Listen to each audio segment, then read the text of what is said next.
সপ্তমীর সন্ধেবেলা আমরা রেডি হয়ে গেছি। আর এই যে গলার সেটটা পরেছি না, আমি আগে থেকেই ব্লিঙ্কিট থেকে আনিয়েছিলাম। আর ইয়াররিংসটাও কিন্তু আলাদা করে আনানো। আগে থেকেই ভেবে নিয়েছিলাম যে পুজোতে একটা দিন আমি এই শাড়িটা পরবো, আর তার সাথে এই জুয়েলারিটা বেশ মানাবে। তো বেরোতে বেরোতে আমাদের প্রায় 8:45 হয়ে গেছে। কিন্তু বুঝতেই তো পারছো, পুজোর সময় টাইমের অত খেয়ালই থাকে না। রাতের বেলাতেও রাস্তাঘাট এত জমজমাট, কটা বাজে বুঝতেও পারবে না। এই টাইমে যেন বাঙালিদের সমস্ত ক্লান্তি দূর হয়ে যায়। ওই দিনটায় আমরা প্রচুর ঠাকুর দেখেছি। ভিড় ছিল, লাইনে দাঁড়াতে হচ্ছিল, তাও যেন একটা অন্যরকম ফিলিংস। এই দিনগুলো চলে গেলে আবার সেই 1 বছরের অপেক্ষা করতে হবে। তো এই দিনটাতে আমরা বারাসাতেই কিছু মেন ঠাকুরের প্যান্ডেল ওইগুলোই ঘুরেছি।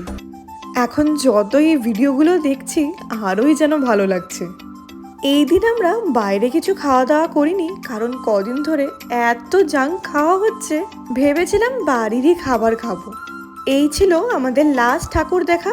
এরপর আমরা রওনা দেবো বাড়ির জন্য। দাঁড়াও, তার আগে ফাঁকা রাস্তায় একটু ভালো করে ভিডিও করে নিই। এইরকম সুযোগ কি পাওয়া যায়? আর এই শাড়িটা আমার এত পছন্দ হয়েছে, মা এটা কিনে এনে দিয়েছে। বলতে পারো প্রায় 1 বছর হয়ে গেল শাড়িটা আমার নতুনই পড়েছিল। আর আগের ভিডিওতে বলেছিলাম না আমাদের একটা কভার তৈরি হচ্ছে, ওটা ফাইনালি রেডিও হয়ে গেছে।